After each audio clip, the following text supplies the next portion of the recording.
Hello বন্ধুরা, তোমরা সবাই কেমন আছো? আশা করি ভালো আছো। আর আমি অনেক ভালো আছি। তোমাদের সঙ্গে একটা রেসিপি শেয়ার করার জন্য চলে এসেছি। আমি বানাবো তালের বড়া, সেটাই শেয়ার করব তোমাদের সঙ্গে।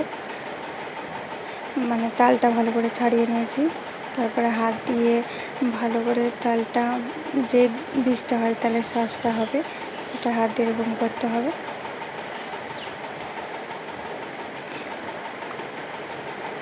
আর এই ভিডিওটা যদি ভালো লেগে থাকে সবাই লাইক কমেন্ট শেয়ার করবেন, অবশ্যই সাবস্ক্রাইব করতে বলবেন না।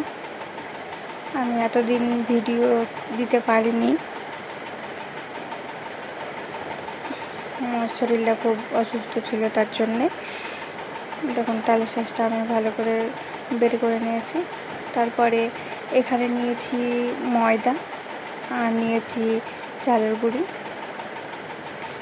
তারপরে ভালো করে যেই তালের যে শাঁসটা হয়, ওই শাঁসটা হচ্ছে কি যে চালন দিয়ে ছেঁকে নেব, যাতে নোংরাগুলো না থাকে, যেই তালের যেই নোংরাটা থাকে সেটা যেন না আটাতে চলে যায়। তারপরে ভালো করে দিয়ে দিয়েছি চিনি, তারপরে ভালো করে মেখে নিচ্ছি জল দিয়ে। এটা হচ্ছে যত মাখাবেন হাত দিয়ে তত ভালো হবে, তত ফুলবে বড়াগুলো। দেখুন, ভালো করে মেখে নিয়েছি।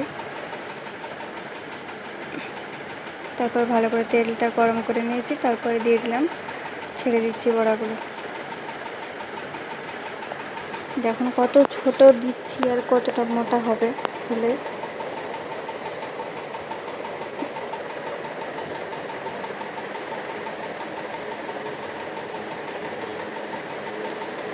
এই ভিডিওটা কেমন হয়েছে সবাই অবশ্যই কমেন্ট করে জানাবে।